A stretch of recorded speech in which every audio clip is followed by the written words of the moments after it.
look at your like faux hawk. What? What are you doing? I'm smizing.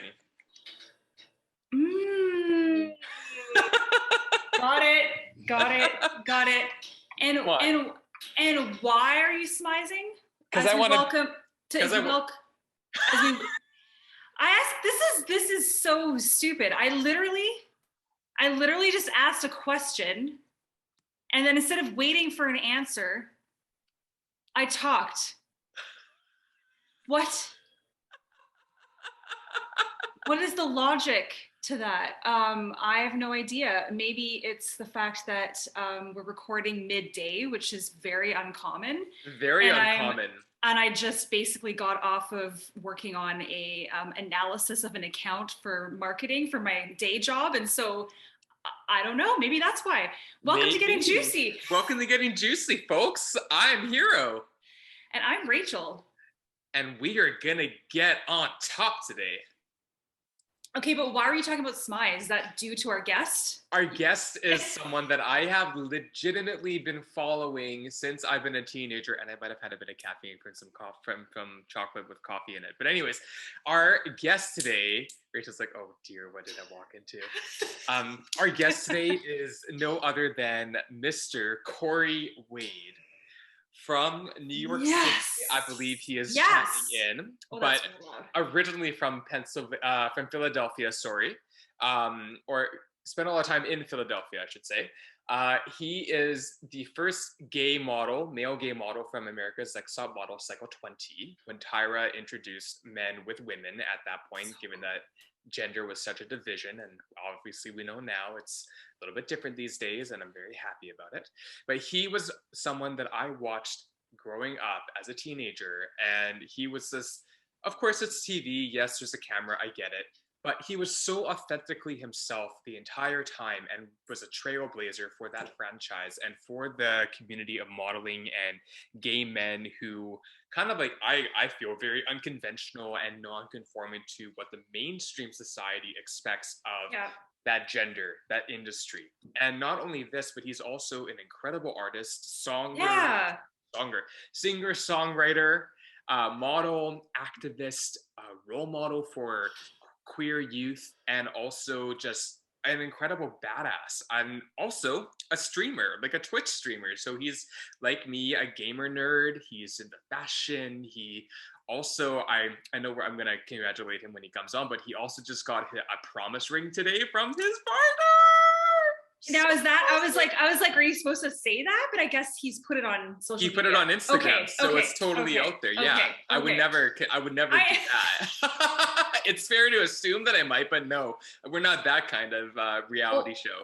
Only because you're totally hawked up on caffeine right now. So I was like, just had to question it, because when I'm on caffeine, when I'm on the fiend, I'm I might say some stuff that just comes out of my mouth that I shouldn't be saying. No, absolutely. So Cory is joining us from New York, I believe. So he's 3 hours ahead.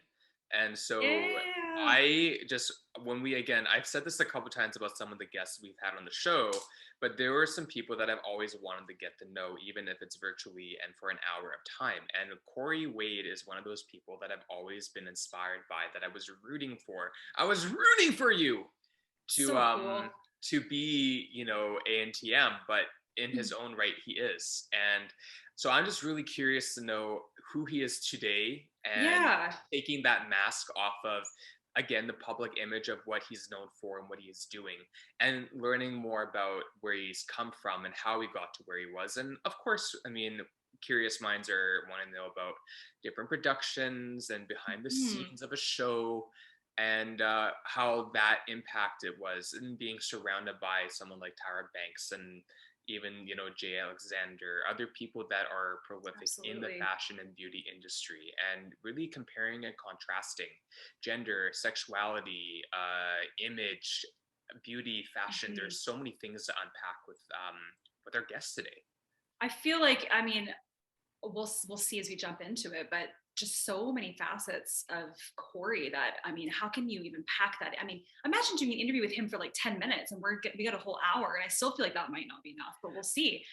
And I'm sure that he's talked about this a number of times over the years, but I just was reading that before getting on America's Next Top Model, he was not a model.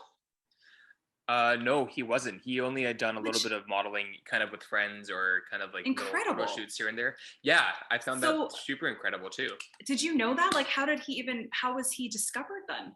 I don't know how he was discovered. I kind of wanted to ask him that without trying to find out about it, but I'm assuming that with castings and stuff, I know for Top Model, they would do similar productions ideas to what we've talked about from our Hell's Kitchen alumni that have been on the show, Chef. But I know that with ANTM, they would do model scoutings and stuff. And I know like Tyra, for example, another guy that didn't make it super far on, I think the cycle after Cory's cycle, or maybe two after, this guy named Mike, I believe. He was just working at a hot dog food truck or whatever, like something very simple. And Tyra found him, was like, you need to be on Top Model. Like, I want to scout you. Incredible. So I don't know. I wonder if that happens as much anymore. I mean, like in the beginning stages, the beginning days, I should say, the early days of reality TV, it's like a lot of these producers and, scouts and stuff like that. I think just because it wasn't as prevalent or out there, and there wasn't as much social media, so they had to go and find people more.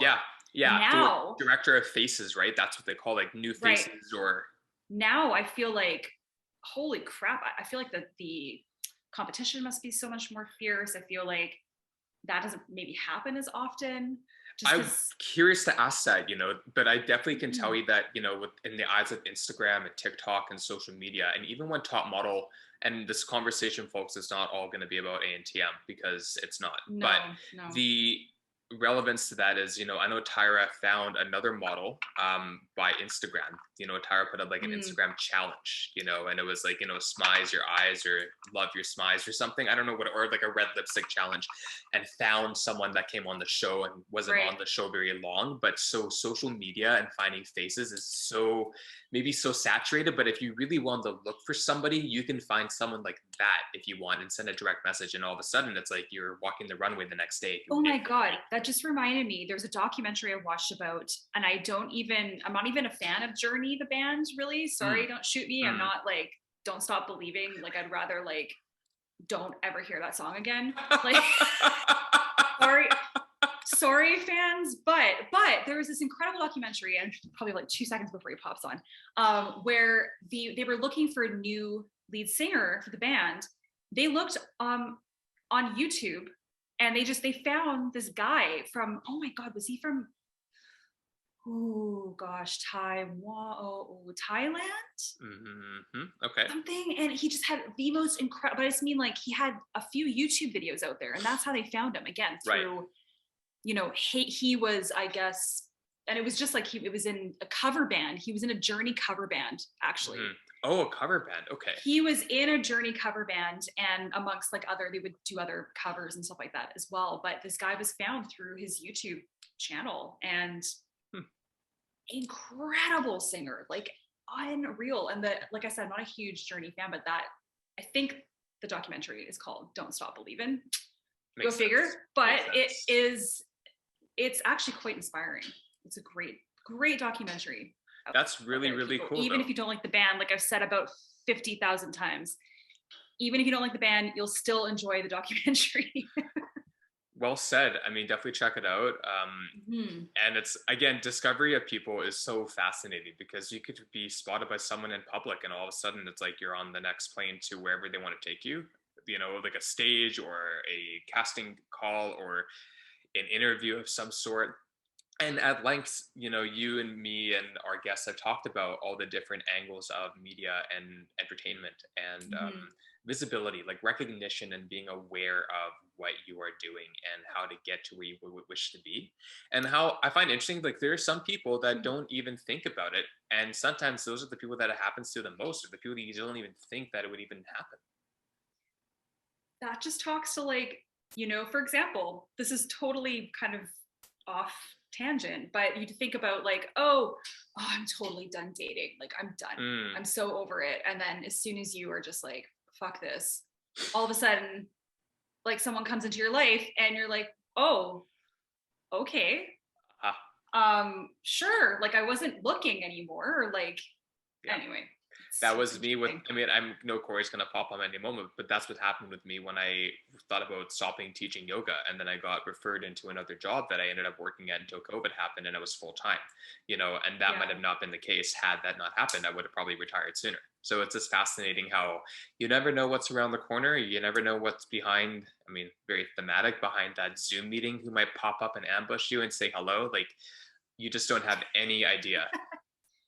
Oh, absolutely. I was just looking to make sure, like, did Cory message? I just want to make sure he got the link. Yeah, he got the link, and I also good. DM'd him. Awesome. Like, I'll be right there. I'm super excited. So, yeah, actually, I'm not going to tell the story of how I met my husband, but it's long. Okay, and that's good for another episode. Yes, it is. Okay, because Cory's coming on in any second, so I will save that information. Yes, I'll save that story. Remind me to tell that story. And I don't know why I'm doing. I don't know why I'm doing this. Hi, Cory. Hi. How are you? Very good. How are you, love? I'm well. Happy to be here. Happy to meet you. Finally. What's up? Happy to meet you too, and actually in the, I guess, the digital flesh. Yes. Yes. I think it's kind of real wild. as it gets these days, baby. Oh my God! Absolutely. How are you doing?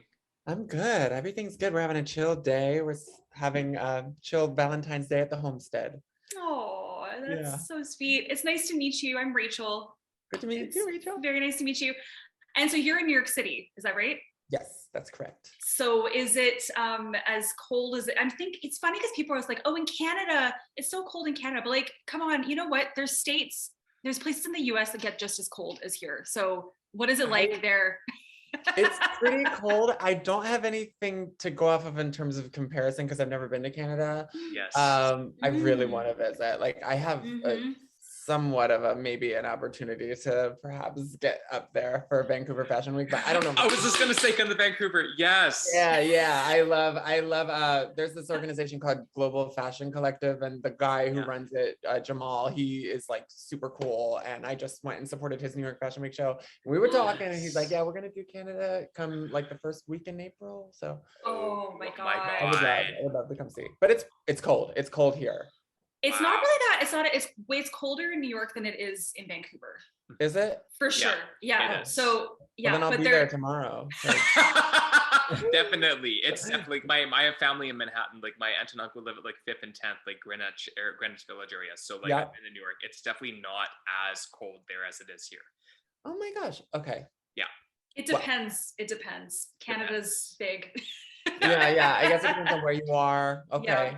50 states versus 13 territories and provinces, so a little bit bigger in each area, you know. That's a lot of ground to cover. Yeah, true. This is a geography lesson now. So well, first, congratulations on your promise ring, because I know that was official on Insta. So look at that gorgeous band. God, it's like 17 black diamonds embedded into this like super thin. Yeah, it's super cool. I love it. Beautiful. It's fabulous. It like matches my whole aesthetic and vibe too. So I feel like I will never take it off. I mean, obviously until the next ring. Or just stack the motherfuckers and put them. Like, I got the promise and I got the actual commitment. Yeah. There you go. Oh my gosh. So what we did before you popped on, and I know you didn't hear what we were talking about you, but we did do a little, I can't talk right now. This is very awkward for me to do, different for me to do midday, because I have a day job. So I'm like looking at marketing spreadsheets and I'm like, oh, wait a second, there's a human being. Okay. Yeah. Are we in a different time zone as well, or no? Yes. Yeah, we're 3 hours earlier. So it's so the sun is setting here and the lighting will change dramatically. And I have this ring light posted up because I'm like, oh no, like when that happens. Like, no problem. That's perfect. Oh, you're so sweet. So we did a little intro, just talked about you a little bit. But I know you have no idea what we said. They were all good things. All good things. But we always like to have our guests kind of do their own little intro, just kind of how would you introduce yourself right off the bat to people?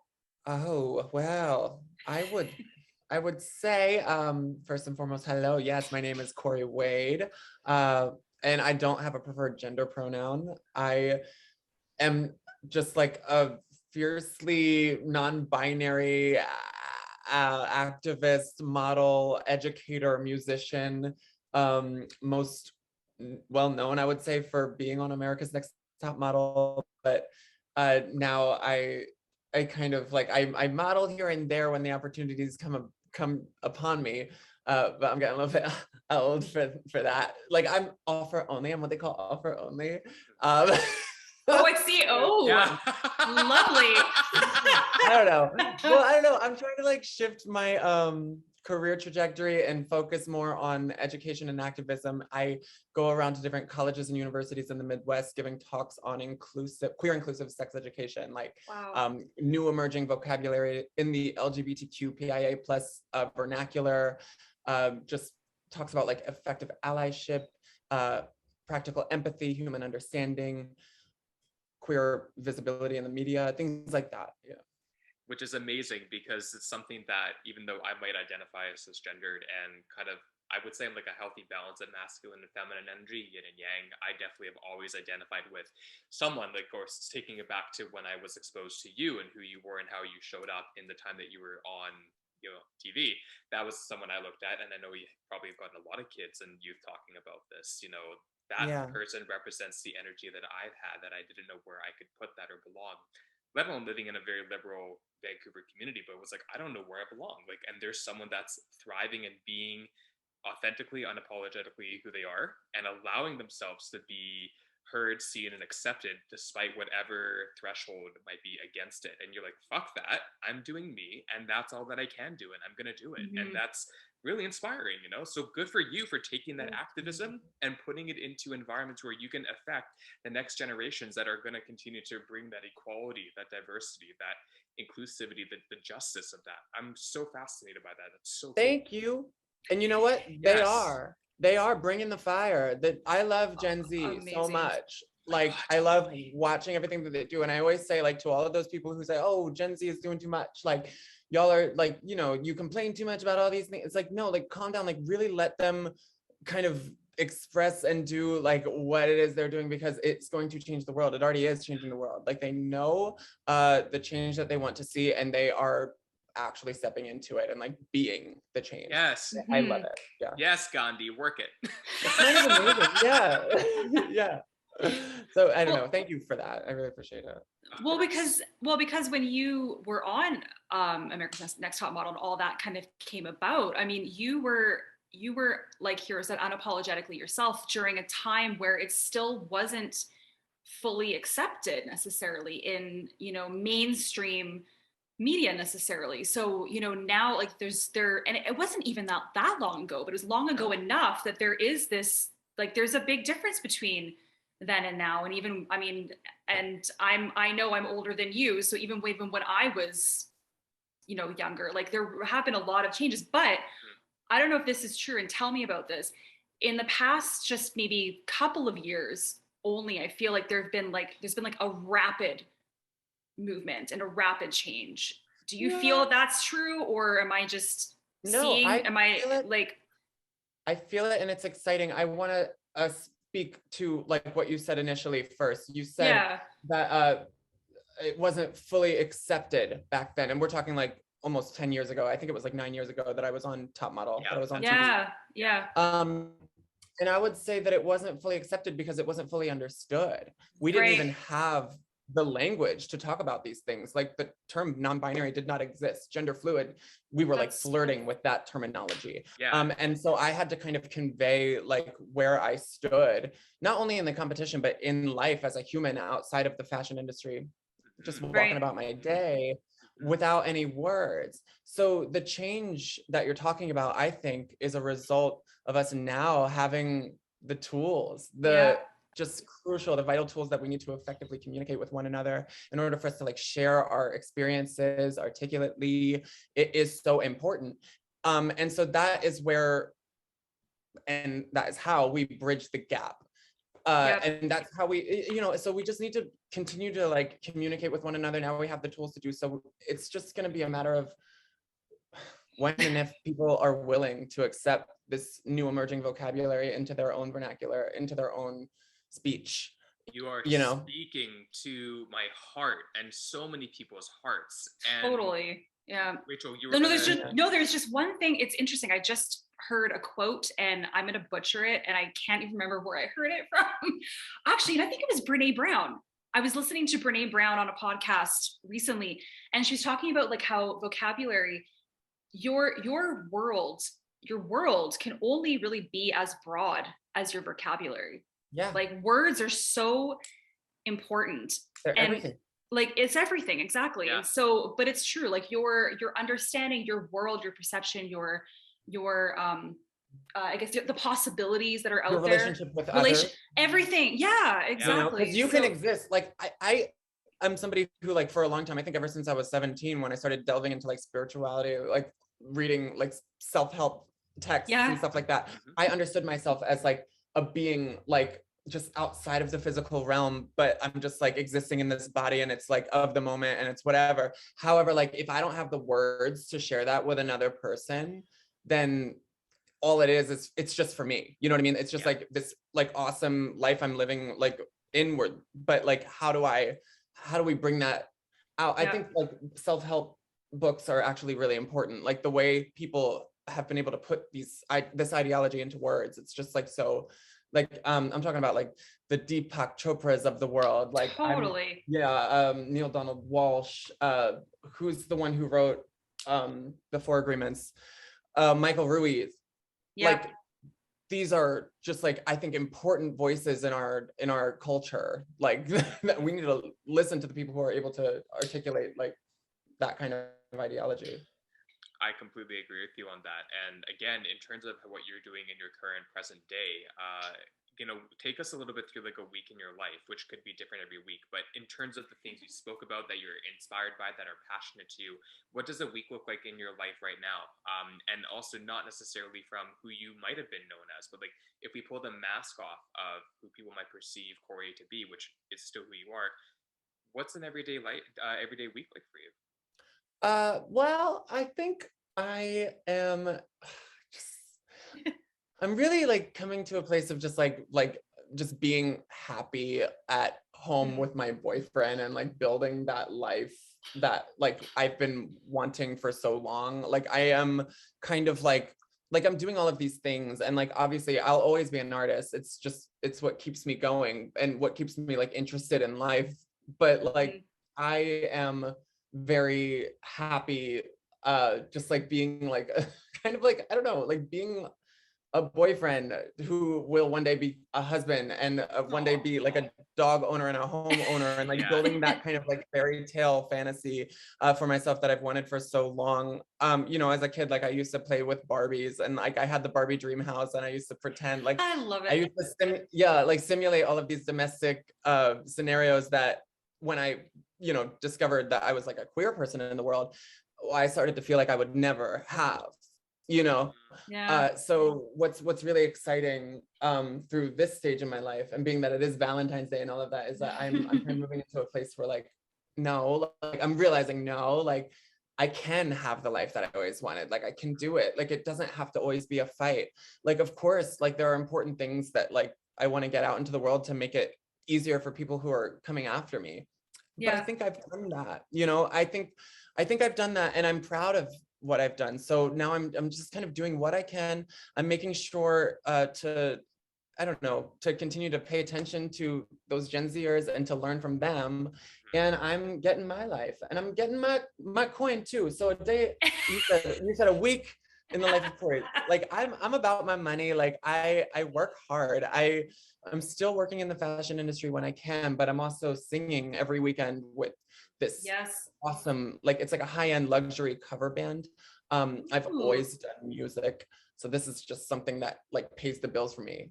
People think, like a lot of people, when I say, oh, I do music, people think like, oh, so like you are an aspiring musician and like you want to be a musician. It's like you're trying to reach this level of whatever. I'm like, no, I'm trying to tell you, like I live off of music.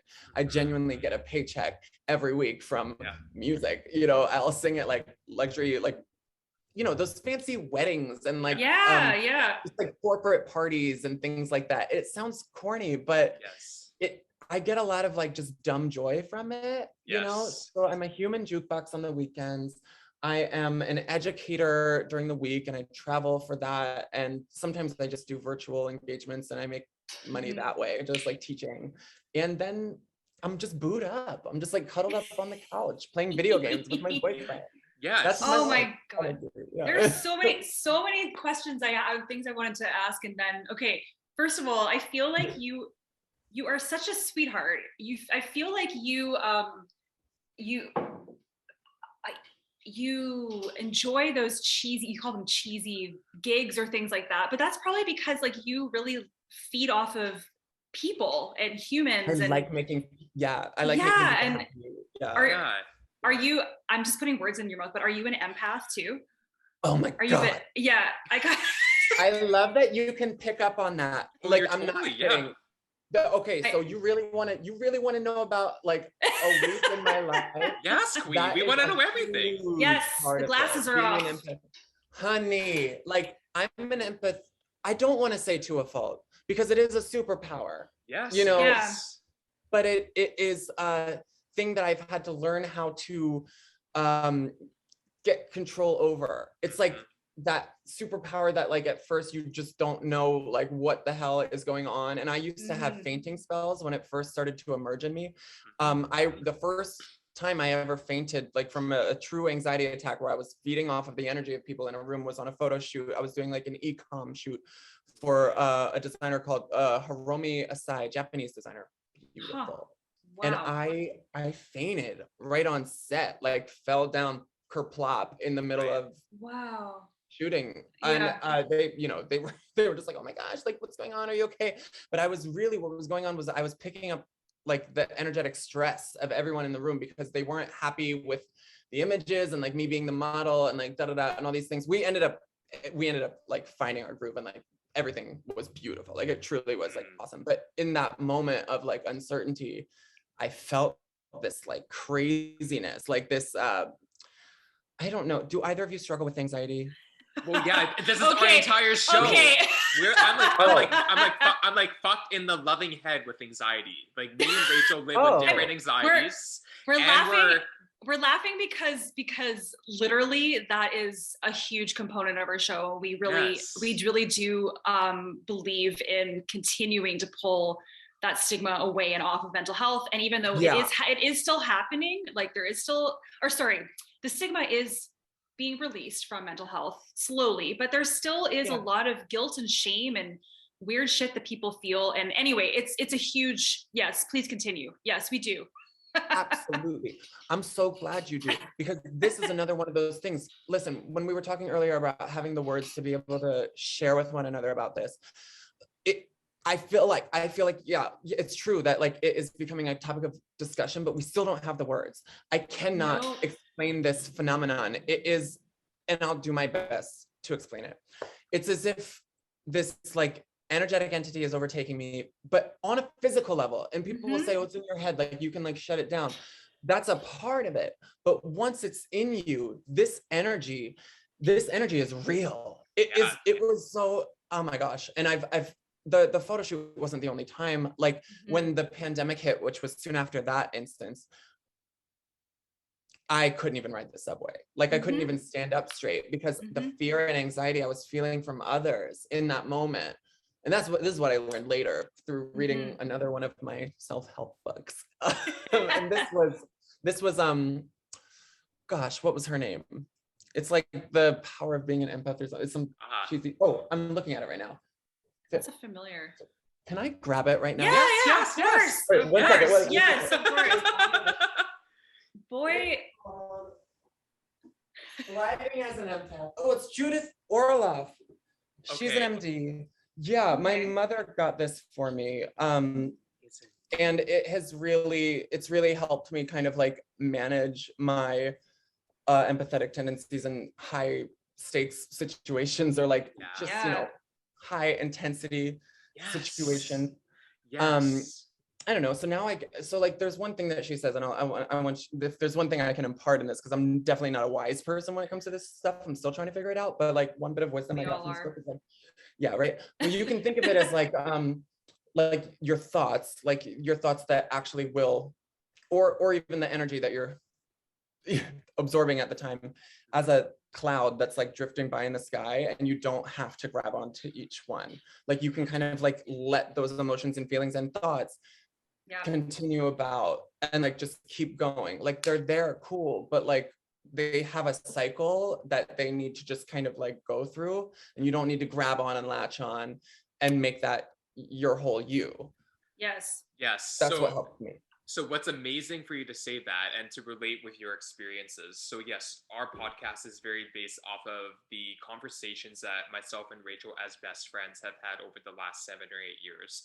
But more importantly though, like for my own experience, I live with chronic and in some ways high functioning, but also partially debilitating anxiety and neurodiversity. I'm neurodivergent. That's technically the term that you would put under it, where it's not autism, it's not Asperger's, which technically is not a term you should be using anymore, but it is, it's nonverbal learning disability. So I'm also a hypersensitive person too. Like labels, forget the label, but that's just the fact. So growing up, I was always like a porous. I look at myself like a sea anemone or like a sponge. I would always pick up everything around me. And even if someone gave me like a look, or if I walked by someone that had too much of a dominant energy, I would start crying. I would feel like I can't handle it. And I had to learn through a lot of adult psychotherapy, pediatric physiotherapy, many different things that I didn't have given to me. I almost all the time in my daily life have to self-regulate just to show up in society in the way that you just related to being on the subway during the beginning of the pandemic.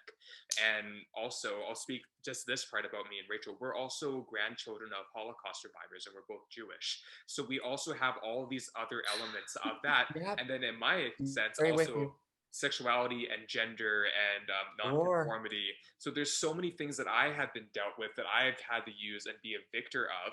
And to add on to your point about the observation of mindfulness of current thoughts, emotions, and judgments, I speak a similar language because I also went through dialectic behavior therapy, which is mindfulness based. So a lot of those same skills and techniques are in that. So the fact that there's, and I'm also a gamer, just to throw that out there too. Okay, love. So like, there's like, I was like, this is like, you know, my That's other person from another psychotherapy for me. That's psychotherapy for me because I'm an escapist. I'm like, bye world. I'm just and it puts me right in the cut of something else. But oh my God, the way that you just spoke about all of that was just so beautiful. It's so powerful. Like I'm over here like getting goosebumps because that is, I think, what we need more of, people just being able to share this. Because I'm telling you, there are so many people who are right where you are, both of you, but don't have the tools and maybe have never heard anyone else lay it down that way. Totally. You know, it's thank big. you. And the vocabulary so again. Much. Yeah. Sorry, go ahead. I'm just saying, like, I say this as well, like, we're just people, you know, like, whatever we do, whatever we've been accomplished, for sure, like, you know, not fuck that, but like, that's part of it. It's not who we are, and if you take all the stripping away, but the core of our humanity, the core of who we are as humans is what this is between the three of us and between what you and me exchanged. So this is what I love, is the fact that first and foremost, I just want to, before I forget, the fact when we started the podcast, I'm like, who would I love to talk to and connect with on a personal level? You were one of the 5 people that came up in my head, and I was like, I am going to get connected with Cory one day. I don't know how. I don't know if he'll see my message. I don't know if he'll see an email, but I need to connect with this human because I know they would be like, quote unquote, we'd be besties. I can just tell. Oh, and so, that's so crazy. Like, you are such an inspiration to me. You are such an inspiration to me. I'm like, I'm fan. Okay, he's like, verklempt. He's verklempt. Yeah, and because I'm like, I'm really like, really? Because oh my gosh, not only was it 9 years ago, but I'm just like, thank you. But like, I'm like a reality TV, like random, just like a one. But thank you. And I've heard other people say this to me, like that first, that they feel the exact sentence that you said. It was like, I feel like we could be besties, and I'm like, over the moon every time I hear that, and it's always true. Like the people who say that, you know what I mean? Because you wouldn't say that if you didn't know. Like you fuck no, we're not like really. No, it's from the heart. It's from the heart. And I also want to say, because I know she'll appreciate this, I said to my best friend from high school, who was like, what, me? Oh no, I didn't go to high school with you. No, I only have 2 friends from before high school, and this one, Rasheen Reimer, and she will probably you're like, oh my God, I can't believe he's mentioning my name. She lives in New Zealand now, but we went to high school, and she and me, the two of us, every week would watch the show. And she was like, oh my God, is Cory out? Okay, good, I'm watching it. Is he out? Fuck this, I'm not watching the show anymore. Like that was our kind of like fangirling, right? So like she is, when I told her I was chatting with you, she was like, what? Oh, there was a deep, like, I feel like a sincerity, like kind of like woven into the email that you spun out. That, or I think it was a DM. So I was like, oh, like, and then I looked it up and I was like, oh, okay, they are like really on it, and I appreciate that. I also like thank you. Well, yeah, I mean, like, I also understand like what it means to like to run like a podcast like this, because I've tried it before. It's a lot of work, and you have to be like consistent. You have to stay up on it. You have to really want to do it. I didn't. I was like, okay, bye, like, screw it. So I was like, well, you know what, if I can like do, like, I don't know, get my voice out on platforms like this with other people who actually have what it takes to keep on with it, then I will. So, you're like, I want to be on top, but that podcast, no, I'm good.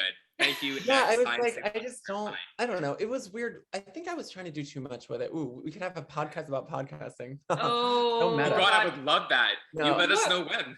Honestly, it was like, the only reason I say that is because the reason I didn't want to like keep on like trying to think of new topics and like stay up on all of that. Like I just, I couldn't, and I was like, I mean, I could just like get a Twitch and like just talk, like, and that's what I've done, because I'm just like, whatever, like, it's almost like, come to my living room, like, hang out with me. So I have a Twitch.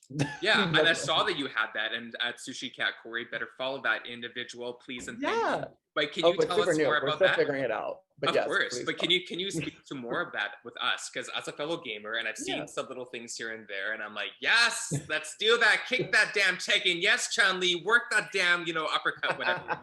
I'm curious to know. Are you still drinking your caffeine? No, first of all, it was chocolate, and everything before that was herbal. Freaking just making sure. Because we are literally like opposites right now. Like normally because I've been drinking tea all day, and you are like completely out of your mind. No, just kidding.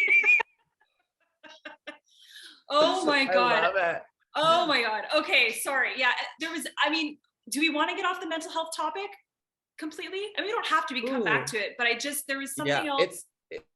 That's also like, that's like an umbrella term. That's like an umbrella topic. You can come back anytime. You can come back. Yeah. I think I was just curious, because you were talking about being on the subway and all that stuff that happened at the beginning of the pandemic, and and also what really rang true for me is to do with physical symptoms that you feel that are we know they're in correlation with thoughts that you're thinking, but the physical symptoms show up, right? Yeah. But they're actually in connection with the thoughts that just don't stop in your head. But then I don't know if you do this, but I do this, is those physical symptoms that are anxiety, because they are so real, I start to think there's something other than anxiety, and then I get into a tailspin about that. So I mean, so how have you been doing in the past couple of years with that experience you had in the subway, and then has it dissipated? Have you been able to work with it? I mean these days everything is COVID, right? The second you get like an ounce of anything, because anxiety affects your breathing. Everything neurologically, biologically, physiologically, yes. Yeah, so I can relate to what you're talking about, because I've spiraled. My thoughts have gone like on just like down the rabbit hole in those moments where I was on the subway, because my breathing is the first thing that I start to notice like changing when anxiety attack is coming on. So you always immediately think COVID, and then I'm trying to think, okay, so when you talked about like physical sensations connected to like the trigger even or the onset of an anxiety attack, like I had another one during the pandemic when I sat in the barber chair for the first time after like we'd been our hair home, however long. Yes. And and what happened to me then is like every time so like I remember it was just once the buzzer was like on I was getting a high fade just like this one, and gorgeous. The radio was like, the radio was like behind me was like, oh, so and so just got COVID, and like some celebrity or whatever. Oh my gosh. And I like, I don't know. So for whatever reason, okay, so I had a panic attack then. Like I was like in the sweats, in the freaking chair. Yep. And I actually fainted for like a whole 5 seconds. And I don't think the guy noticed. Like he just kept going. And then I was like sweating. He was like, it's really hot outside, because I was like in a full on sweat. Yeah. Like, yeah, just like one of those days. But no, and then every time after that, even if I wasn't thinking about it, as soon as the buzzer would hit my head, I would be struggling with the same thing. And then I'd have to start doing those exercises to get myself off of it. Isn't that crazy? Well, it's not it's not crazy. No. I mean, like, it's not crazy. But it's your experience. Like, yeah. You're talking to two very highly anxious people. So yeah. I just mean, like, aren't we so complex? Like the way that things trigger us and like what, I don't know, everything that's going on with us. I think right now too, it's just like, how do we move forward? And that's, I think, been a really very difficult, thing to do. So how have you been able to move forward, or what is the state of New York right now? Because I haven't been paying attention. Yeah, well, New York, I mean, everyone's trying to pretend as if we're like totally back to normal from my vantage point. I mean, I just walked in Fashion Week yesterday. Yeah, I saw that. We're all just like, tra la la la, like it's fine. People are doing their due diligence and doing the best that they can. Like, I know every place I've been has made sure that like I have my vaccination card on hand, and like that I'm wearing my mask. So like we're taking those precautions, but as we know, those only go so far. I think people are just anxious to get back to some sense of normalcy. And so we're pushing along. And the new thing now is that this is sure to become an endemic, something that we will forever live with, and we'll just have to manage.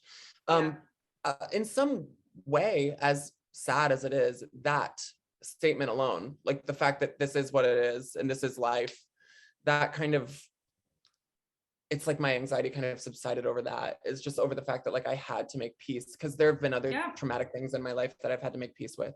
So it becomes kind of similar. It's like, interesting.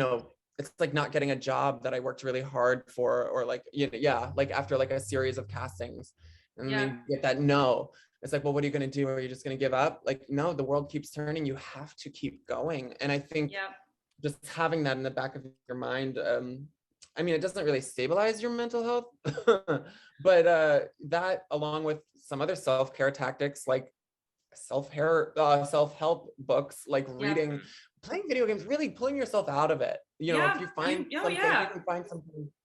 Yeah, I think if you can find something that you truly love, that can take your thoughts off of it for a moment, like that's a really good thing for me. Art making, music making. I think it's because your anxiety probably subsided because you got an answer, and anxiety needs answers. It needs like, I mean, usually it needs control, and it needs like a definitive usually, or like those kinds of things. But I think because that kind of happened to me too, so I do understand that. Kind of like closure. It's like after after a bad breakup, like you feel like shit about it until you finally have that closure with that person.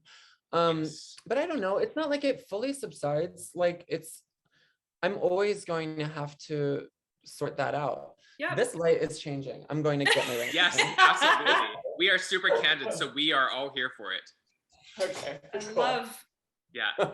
Oh my, your place is so cozy. Gorgeous. I love your kitchen too. Thanks. Oh yeah, it's beautiful. Yeah. This is my first ever condo. So nice. Wow. Nice. Yeah. That is fantastic. So as you're setting up your ring light, first and foremost, I just want to commend you in a very just equal way. Like, thank you for being so sincere and genuine and transparent and sharing your light with us, and for sharing about your experiences, especially with mental health. One thing I'm really curious to dive into, if you're willing to be comfortable sharing it, you mentioned some traumas. And in addition to that, of course, we've read a little bit about kind of where you grew up, and you have a positive relationship with your family and your parents. But I'm curious to know more about kind of like, if you took us back on a journey kind of through your early days and kind of how you got to now. I would love for you to share in just a very candid way, just whatever you'd like to share about and how you got to where you are today. Absolutely. So, I mean, like my first passionate pursuit was theater. Like I thought I was going to be a Broadway actor. Um, and one of the things that I was criticized on early in that pursuit was my natural like feminine tendencies. Like I was told I would never play a leading male, and I was too tall to be in the ensemble either. So it was just kind of like a sad, like, you know, realization, like, oh, you'll never get to do that. And modeling kind of came about because I thought like if nobody could hear my voice, because that's what I was criticized on a lot, like the way my voice sounds. If no one could hear my voice, then I could pass in that industry. And and I was right, like people started taking me a little bit seriously, but when I got top model, people heard my voice. It's one of those rare scenarios where you get to hear the model's voice, thoughts, you know, you see their mannerisms just outside of the profession or just the photo that you saw. And that's when I started to receive criticism, I mean, for the world to see about my feminine tendencies, like hardcore. You know, thankfully, I think everything that happened career-wise before then, and getting bullied in middle school and high school, is the only time you'll ever hear me thanking like the universe for those experiences, is that when I was on TV, I feel like I exemplified strength in those moments. And that's what a lot of queer people around the world who saw me resonated with. So I look back at everything that happened prior and I'm just like, blessed, like, thank you. Like, cause if oh, damn it. Hold on. Is it on a timer? No, just kidding. No, because if that hadn't happened, then I don't think I would have been strong enough to like actually, I don't know, hack it now or make it through the TV show, through that experience. I think that, and then, okay, so then you asked me, so how did all of that like take me to where I am now? The struggles didn't stop. Like after reality TV becomes reality, and I was getting rejected for the same things because everything that people, you know, potential clients were judging me on was like based off of what they saw on that show. It was like an immortalization of me. But I knew that wasn't all I could do. So that was kind of frustrating and it was like a really, really, I don't know. It was just like a hard time breaking out of that box. And I thought, wow, the only way I'm ever going to deal with this, like, because it was constant, like constantly being told like, oh, you're just not gonna succeed in this. And I had already like, I wasn't gonna do anything else. Like I couldn't get another job. Like I was like an artist. I was like on that path. I just said to myself, well, damn, I'll just speak about it. I'll just like find a way to like make that the thing, you know, educating on what's wrong with this.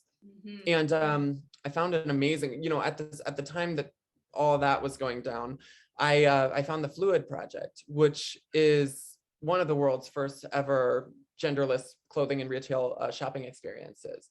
They opened up a storefront right on Broadway and Great Jones in Manhattan, which was like great for visibility at the time because you have like open windows and like, you know, gender-free fashion just out on display.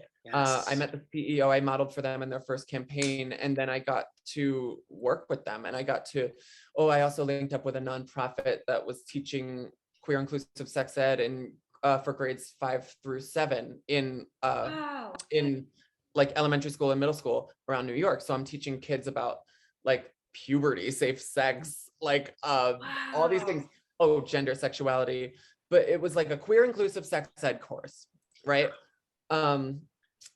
And that I did that for 3 years, and now and that was what got me to doing the college talks. And now with the Fluid Project, we're educating other brands and businesses on how to talk to their queer employees. I don't know, I just feel like it was just like a cause and effect situation for me. Like I saw where I was falling short. I wasn't okay with it. And I said to myself, well, what am I going to do? Like, I'm not somebody who just sits in my sadness when I get rejected. I don't do that for too long. Of course, like there's the initial blow and like, but then it's like, I have to turn that path. I have to turn it into something. I have to, Yep. You're proactive. Yeah, You're yeah, you have to be absolutely. proactive. And I'm gonna chime in on that specific part before we go into a different direction or on the contingency. But I am a huge retail nerd. Like and Rachel knows this. I'm very fashion forward in a sense. But like I wanted to be in retail and then got into we're both yoga teachers, so I got into teaching yoga, spin, and Pilates full time, and kind of the retail took a back seat. When COVID hit, I kind of had to retire just based on the industry's needs and what was opening, and I went back into retail. And so what I, as a queer individual and very about neutrality, I kind of like the idea of like neutralizing the binary, meaning like taking the barriers away from how people show up comfortably as a shopper, as employees in the store, and how inclusive language about not stereotyping if you're male or female, then you have to wear this, or you can only shop on this side of the shop, or if things are displayed in a certain way or described a certain way, like we can do so much more. And that's where the industry should hopefully be heading. So I love that you are on the forefront of that and you are very immersed with it, because that fluid project is like we need that. We need that. Point blank. He literally talks about this all the time. Like not all the time, but a lot. We were just talking about a recent, so it's very cool. I mean, you and so many other people, like we I feel like we know, like it's like those binary shopping experiences that are still like, they still like have a hold on things. I feel like they're only there for the folks who feel just like kind of afraid of it. It's like for the basic average Joe who just wants to feel comfortable going out and shopping for clothes. I think shopping for clothes is just an anxiety inducing thing for a lot of people, like regardless of gender. So I think when you have those labels, and this is just me trying to empathize, as you know, I always do, with those people like who might not understand why we want a gender-free shopping experience, like to be the norm or to be commonplace. Like they it's just seeing, oh, I am a man, and seeing, oh, there's the sign that says man, and you know, it just makes me feel like that's where I belong and I can go and I can identify. But what these people are not able to take into account, for probably like it's probably because of like a lack of empathy on their part, is that it excludes another sect of humanity. It excludes everyone who fits outside, who fits beyond those boundaries, and we're working on it, you know. Education, and and sorry, here, if you want to keep going, there's something else. Well, no, I was just gonna say continue, but I just wanted to insert that part because I was like, yes, again, like it's so comforting to chat with someone who's on that wavelength and at the forefront in a similar community and lifestyle, and in a larger city, in a epicenter of culture and a melting pot of culture, art, fashion, design, and just being who you are meant to be. Like that is so important. Did Cory freeze? Oh, you froze for like, it was beautiful. I don't think you're frozen anymore. Oh, now you're back. I'm not. No, I'm not. And then the sign, like as you were speaking, Hero, it was like, your connection is unstable. Like this thing that flashed up, but I heard you. Yeah. I just, you guys froze on my part, but I know it was my internet. Yeah, it's all good. It's all good. It was a very spelt, like it was beautiful. It was really nice. But I was curious. I kind of want to go back for a second to, you had mentioned, and I don't want to put words in your mouth completely, but you said something like, because now you always thought that the dream of being with a partner that you want to be with for a long time, and you call it a fairy tale. Like you said, that was always a fairy tale to you. And I almost feel like you almost thought perhaps that it would never come to fruition, maybe. Yeah. Is that fair to say? So, it is. And also, is this only, I also feel like you're mentioning it was almost fairly recently, almost, that you like, were like, okay, no, this is going to come true. So what shifted? What shifted? Like how come? Yeah, I'm curious about that. Well, I mean, first of all, like we all, I think, are fed a specific narrative in terms of what we can do in this life. And I think when it comes to our relationships, we're definitely like trained to think a certain way about what it has to be. And the truth is, it can be anything, anything at all. But I think a lot of us feel the most comfort towards a specific type of relationship. And for me, it is that like monogamous relationship with another person. I don't really have the energy psychologically to expend on like more than one person. I don't want to share like certain things about myself with anybody, but just one. I don't have the time to worry about everything that is going on with any other person. So I know I work best in a monogamous situation, but the truth is that like in queer culture, it's just harder to come by because we are already like, we're already unconventional by default, so that like, a lot of the time you hear in the queer community, there's just a lot of like promiscuity. I think a lot of that, and so like I feel like a lot of that stems from just this it's just this narrative that is perpetuated. Like a lot of us feel like we don't fit the fairy tale of like a couple situation, the white picket fence and the suburban household. I mean, there are a lot of countries that have legislation passed that we can't even do that if we wanted to. We could. A lot of places around the world, we can't adopt children. A lot of the places around the world, we can't get married. And we still have to think about it when we're walking down the street holding hands. Yes. And God forbid we kiss in public. So all of that, it builds up and it weighs on you. And of course I had to consider the fact, the thought that I might end up alone or forever on that search. I knew I would never be somebody who just had like multiple partners, because I know I emotionally can't handle that shit. So the shift for me was in meeting Trey, was meeting a person just like me who, well, he happened to come from the Midwest. He came from a place where it was even harder than it was for me. But we could relate on a lot of things, I think, because of what I experienced on television and in my career pursuits. So that's where we would commiserate on those things. And we just, he's a nerd just like me. So we had a lot in common. I think it was just meeting him that made me realize, oh wait, I can have this. And it's true for everybody. There's just so many different types of people out in the world, and we're so complex. Like there's no end to what a human being can be. And so there's no end to what we can experience. And all of this legislation and everything that we see in the media and on TV, it's just one idea of what it can be. It's not absolute. It's not the truth. So I don't know. I just, and this, I don't know. I just feel like it finally is the thing that I always felt like I could never have because of just everything else, Yeah, and you make a very good point though, because you're representing. Yeah, it is beautiful. You're representing the ability to be someone who you are as you are, and that you are showing that those stereotypes or those and some of those shadows of the queer community that I also stem from and that I deal with every day, even being on a dating app and being like, everyone's in an open relationship, everybody is non-monogamous or polyamorous and stuff, and regardless of what my views are on the latter, it doesn't really matter, but it's true. And not that it doesn't exist in our counterpart communities of heteronormative folks, but it is definitely such a part of rebelling or challenging the norm or not confining to the lifestyles that we think about.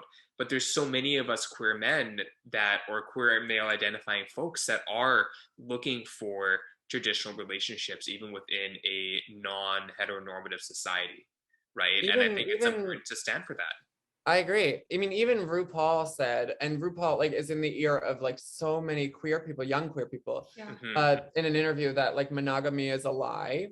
And that I know it's something, it's like in the culture of queerness now, to kind of like embrace polyamory in that way. And while I don't like, I'm not like, please don't think that I'm like poo-pooing it or like shunning it or saying it's like immoral. Like it's not. It's actually like your prerogative, and like you deserve. You have one life. Like please, like you need to do you. But I'm also like, there are a lot of gay people who, like us, don't have the emotional or mental capacity to divide themselves up like that.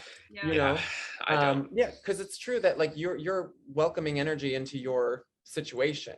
Every relationship is like serious. It's not every time you have sex it's like a full-on relationship. It really is. Yeah, it's whether an you admit it or exchange. not.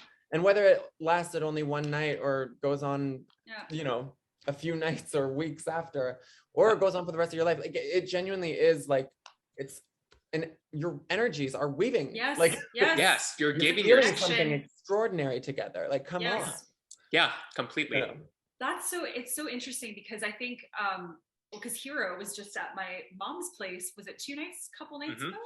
And my mom was talking about, because I grew up with a gay uncle, and at the time when I'm growing up in like the 80s, and I grew up in the 80s, 90s, it's like I just knew I had a gay uncle, and he was with a man, and they were my uncles, and that's all. I didn't really have to learn what that meant. I just thought it was normal, like it was quote unquote normal, like it was just, they're part of my family. And I don't actually remember when I even used the term gay or queer or like had that synonymous with them. My point is, they have been together for 50 something years, and those are the role models I saw in the community, which is interesting, which is totally the opposite, I think, from what you're describing, right? And what's going on now? So it's so like but they only just recently got married in their late 60s, early 70s in Germany. Congrats. So it's but anyway, my grandmother is a lesbian, and she didn't come out of the closet until like I think she was 60 when she came out, and they got married. They've been married for like 20, her and her wife have been married for like 20 years now.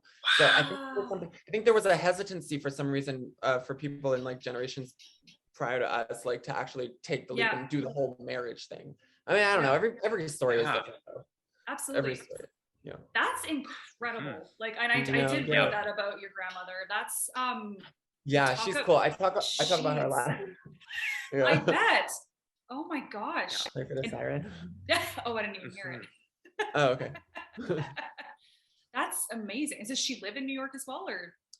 No, she's in PA.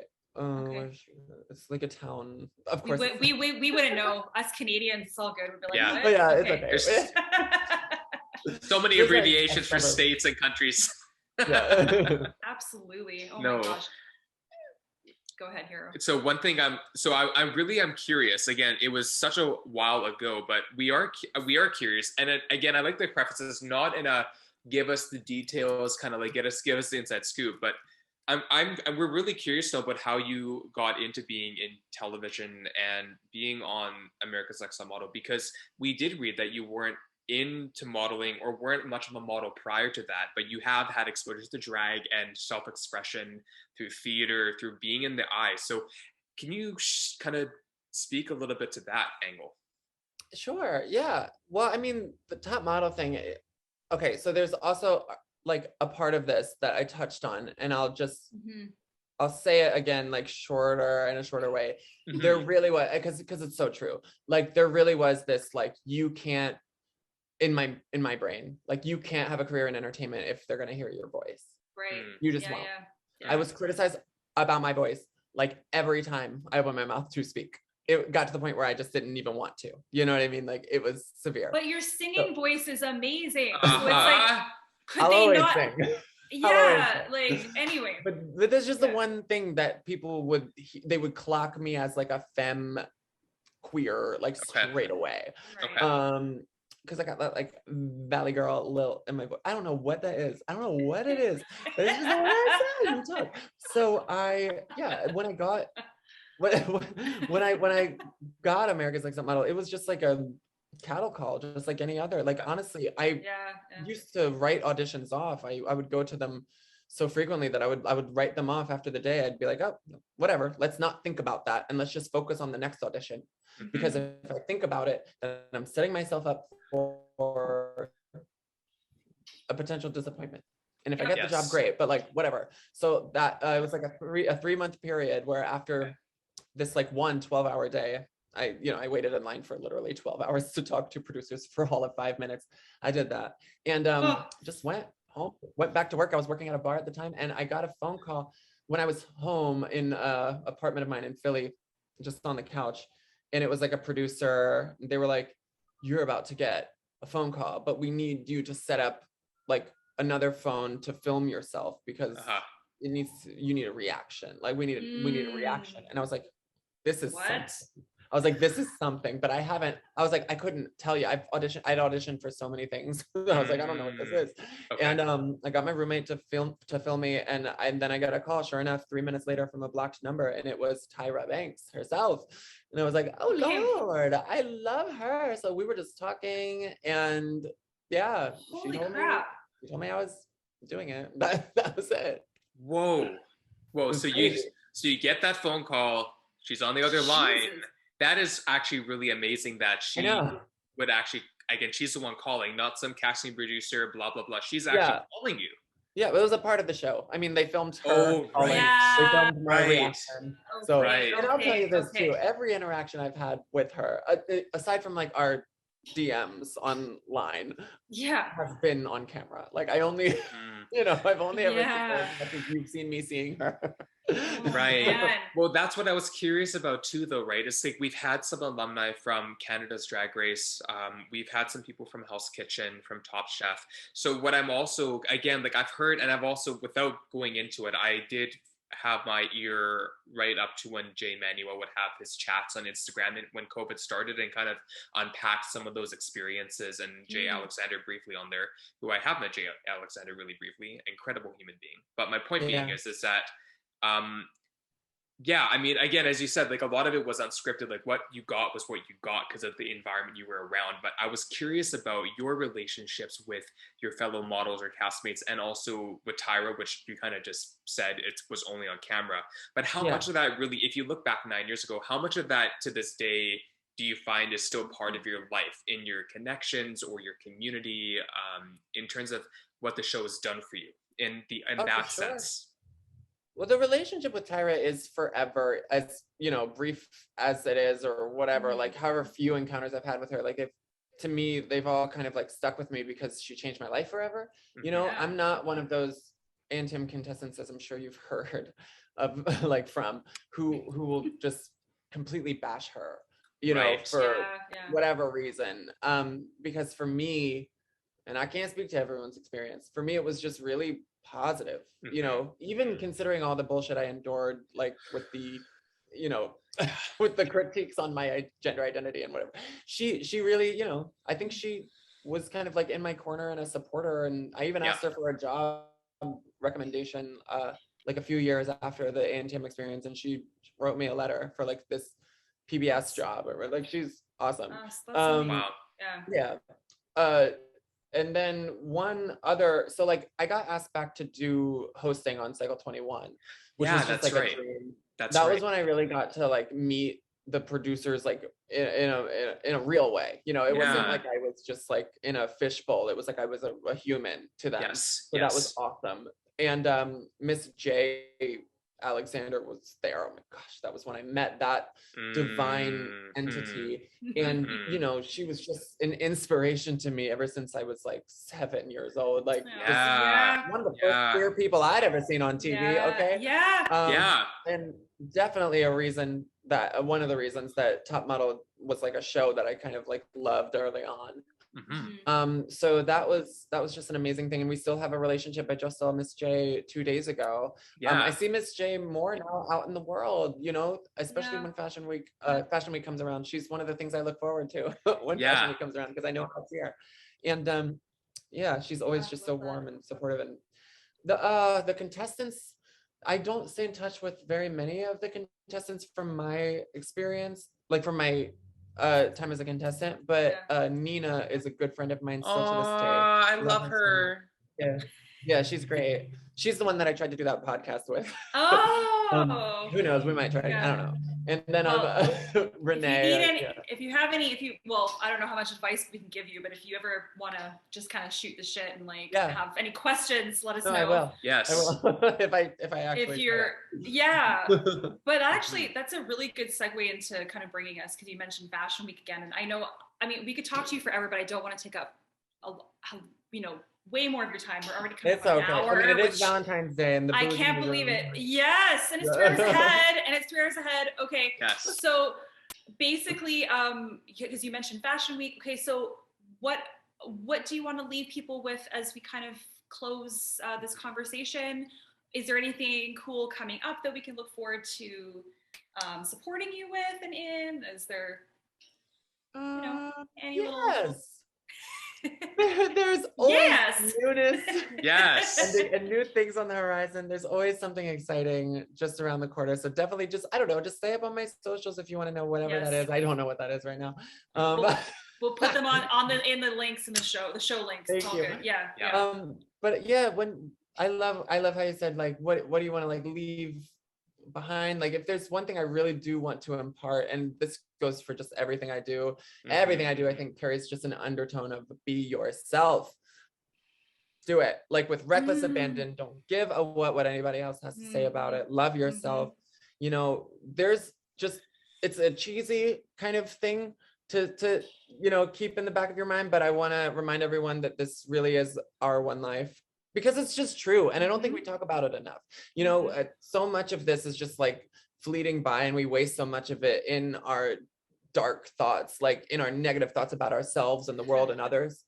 And it's a waste of energy and a waste of time, and it's just not serving you. So just live truly, seize your moment, love yourself, love those around you, take care of each other. And yeah, even considering like all of the craziness going on in the world, I think that we can make it together if we are kind to one another and kind to ourselves.